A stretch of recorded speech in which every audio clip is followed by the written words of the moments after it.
नमस्कार मंडळी, श्री स्वामी समर्थ. स्वामी समर्थ तुमच्या सर्वांच्या सर्व इच्छा आकांक्षा पूर्ण करो हीच मी स्वामींच्या चरणी प्रार्थना करते आणि आपल्या आजच्या व्हिडिओला सुरुवात करते. तर आता आपल्याकडे उद्या गणपती उठणार आहे, म्हणजे गणपती विसर्जन झाल्यानंतर आपल्याकडे येते ते पितृपंधरवडा. तर हिंदू धर्मात ऋतूनुसार मराठी महिन्यातील अधिक महत्त्व देण्यात आलेले आहे. तर आपल्याकडे आषाढी एकादशीनंतर श्रावण आणि भाद्रपद महिन्याची वाट लोक आतुरतेने पाहतात. श्री विष्णू निंद अवस्थेत गेल्यामुळे सृष्टीचा संपूर्ण भार शंकरावर येतो. श्रावण संपल्यानंतर अनेकांना वेध लागतात ते भाद्रपद महिन्यात येणारा गणपतीचा सण अगदी खास असतो. शुक्ल पक्षातील तिथी संपल्यानंतर अनंत चतुर्दशीला बाप्पांचे विसर्जन होते. त्यानंतर कृष्ण पक्षातील तिथीप्रमाणे पितृपक्ष पंधरवडा सुरू होतो. पितृपक्षाचा हा काळ पूर्वजांसाठी मानण्यात आलेला आहे. या काळात पूर्वजांना श्रद्धांजली दिली जाते.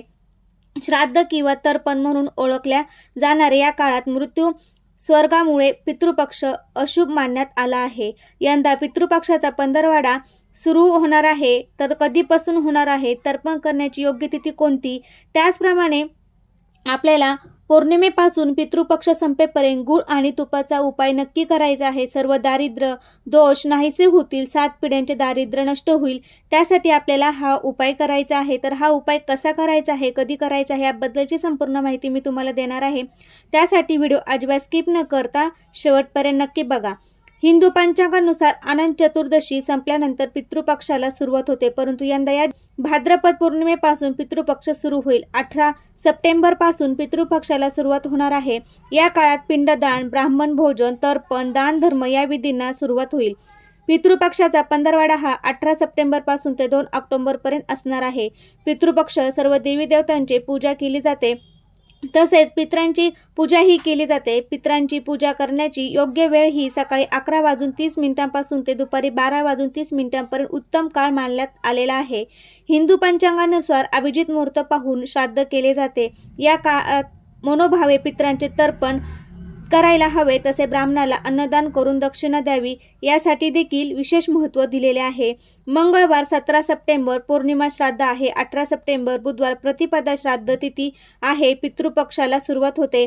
19 सप्टेंबर गुरुवार द्वितीया श्राद्ध तिथी आहे. 20 सप्टेंबर शुक्रवार तृतीया तिथी आहे. 21 सप्टेंबर शनिवार चतुर्थी तिथी आहे. 22 सप्टेंबर सोमवार पंचमी तिथी आहे. सोमवार अष्टमी तिथी आहे. 24 सप्टेंबर मंगळवार अष्टमी तिथी आहे आणि 25 सप्टेंबर बुधवार नवमी तिथी. 26 सप्टेंबर गुरुवार दशमी तिथी आहे. शुक्रवारी म्हणजे 27 सप्टेंबरला एकादशी तिथी आहे. 29 रविवार द्वादशी तिथी आहे आणि 30 सप्टेंबर सोमवार त्रयोदशी तिथी आहे. 1 ऑक्टोबर मंगळवार चतुर्दशी आहे आणि 2 ऑक्टोबर बुधवार सर्व पितृ अमावस्या आहे. तर या काळामध्ये आपल्याला पितरांना जीव घालायचा आहे. पितरांसाठी अन्नदान, तर्पण हे करायचं आहे, किंवा तुम्ही गरजू व्यक्तींना, ब्राह्मणाला पितरांच्या नावाने दान करायचं आहे. तुम्हाला पिंडदान करायचं असेल तर तुम्ही एखादी तीर्थक्षेत्री म्हणजे जिथे पिंडदान केलं जातं, त्र्यंबकेश्वर अजून कुठे असेल तर तिथे जाऊन तुम्ही पिंडदान देखील करू शकता. तर अशा प्रकारे या तिथींना आपल्या जे पूर्वजन आहे किंवा आपल्या घरातील ज्येष्ठ व्यक्ती गेलेले आहे, तर त्यांचं आपल्याला तिथीनुसार श्राद्ध घालायचं आहे, त्यांना तृप्त करायचं आहे. त्यांच्या नावाने तुम्ही गरजू व्यक्तींना अन्नदान करू शकता, किंवा तुम्ही घरी देखील पितरांसाठी काही अन्नदान करू शकता, वस्त्रदान करू शकता. तर बघा, पौर्णिमेपासून पितृपक्ष हा सुरू होतो. तर आपल्याला पितृपक्ष संपेपर्यंत पौर्णिमेपर्यंत कधीही आपल्याला हा गुळ आणि तुपाचा उपाय नक्की करायचा आहे. सर्व दोष अडचणी दूर होतील आणि दारिद्र्य पितृदोष नाहीसे होतील. 7 पिढ्यांचे दारिद्र्य देखील नष्ट होतील. त्यासाठी आपल्याला हा उपाय करायचा आहे. तर हा उपाय कसा करायचा आहे, कधी करायचा आहे, याबद्दलची संपूर्ण माहिती मी तुम्हाला देणार आहे. त्यासाठी व्हिडिओ अजिबात स्किप न करता शेवटपर्यंत नक्की बघा. तर आपलं कुठलंही काम पूर्ण न होणे, सतत अडचणी येणे, किंवा घरामध्ये मुलांची प्रगती न होणे, घरात अनेक अडचणी येत असतील, वारंवार घरामध्ये पैशासंदर्भात अडचणी येत असतील, तर हे कशामुळे होतं ते आपल्याला कळत नाही. तर आपल्या घराला लागलेल्या पितृदोषाच्या त्रासामुळे आपल्याला हे सर्व त्रास होत असतात. आपल्या घरात 7 पिढ्यांचे दारिद्र्य नष्ट होत नाही. अनेक अडचणींना आपल्याला सामोरे जावे लागते. बघा, आपल्या घरात जेवढे सदस्य आहे तर तेवढ्या सदस्यांकडून आपल्याला नाणी घ्यायची आहे. म्हणजे 1 रुपये, 2 रुपये, 5 रुपये किंवा इच्छेनुसार काही ते जे पैसे देतील तर ते पैसे प्रत्येक सदस्याकडून आपल्याला घ्यायचे आहे. आणि ते पैसे घेतल्यानंतर आपल्याला एखाद्या मंदिरामध्ये गरजू व्यक्तींना दान करायचे आहे. पितृ पंधरवड्यामध्ये दान, धर्म आणि तर्पणाला खूप असं महत्त्व दिलेलं आहे. त्यामुळे तुम्ही गरजू व्यक्तींना नक्की असे तुम्ही नाणे घरातील प्रत्येक व्यक्तींकडून घेऊन दान करा. त्याचप्रमाणे आपल्याला अजून एक उपाय करायचा आहे, तो म्हणजे तर मी जो आता तुम्हाला उपाय सांगणार आहे तर हा उपाय पौर्णिमा आणि अमावस्येला आपल्याला पितृ पंधरवड्यामध्ये कधीही करायचा आहे. तर हा उपायासाठी आपल्याला गूळ आणि तूप हा अत्यंत प्रभावी असा उपाय आहे. तर हा उपाय आपल्याला करायचा आहे. आपल्याला यासाठी तूप आणि गूळ लागणार आहे. त्यासोबत आपल्याला शेण असतं गायचं त्यापासून बनलेली गौरी ही आपल्याला लागणार आहे. ही गौरी आपल्याला आता सहज कुठे पण उपलब्ध होईल. तुम्ही जर खेड्यामध्ये राहत असाल तर तुमच्याकडे सहज असू शकते. तुम्ही जर शहरात असाल तर आता शहरामध्ये देखील गौऱ्या विकण्यासाठी असतात, तिथून तुम्ही ही गौरी देखील आणायची आहे. 1, 2, 5 गौऱ्या तुम्ही आणू शकता. त्याचा उपयोग तुम्हाला परत देखील होऊ शकतो. एवढ्या गौऱ्या आपल्याला लागणार नाही. तर त्यासाठी आपल्याला 1 गौरी कोण देणार नाही तर 5 गौऱ्या आपण घेऊन यायच्या आहे. आपल्याला काय करायचं आहे, ती गौरी जी आपण आणलेली आहे तर ती एखादे तुमच्याकडे जर लोखंडाचं घमेलं असेल किंवा मोठी आपल्याकडे एखादी हे असेल घमेलं, त्यामध्ये तुम्ही हे गौरीचे तुकडे करून टाकायचे आहे. आणि त्यावर आपल्याला गूळ आणि 2 चमचे तूप टाकायचं आहे. त्यानंतर हे आपल्याला पेटवायचं आहे. पेटवल्यानंतर आपल्याला घरामध्येच देवासमोर हे पेटवायचं आहे किंवा घरामध्ये तुम्ही हॉलमध्ये देखील पेटवू शकता. आणि हे पेटवल्यानंतर आपल्याला हनुमान चालिसाचं पठण करायचं आहे.